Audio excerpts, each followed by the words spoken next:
White chocolate. Let's make it.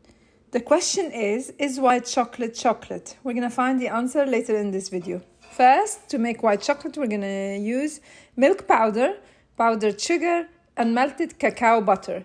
Melted cacao butter is the only ingredient that comes from the cacao pod.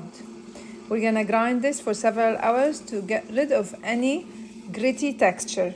So we want a smooth texture.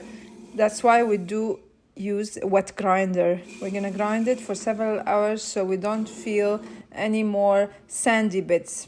And we're gonna get a milky bar style texture. And so, after grinding, we're gonna add this to our mold. You can add your favorite toppings. I'm doing one Rice Krispies, another one sea salt and dried edible flowers, and one pistachio. There we have it. That's how we make white chocolate. Now, in the brands you find in the store, some of them uses real cacao butter. Others don't because cacao butter is expensive. So if a brand doesn't use cacao butter, then you know it's fake chocolate.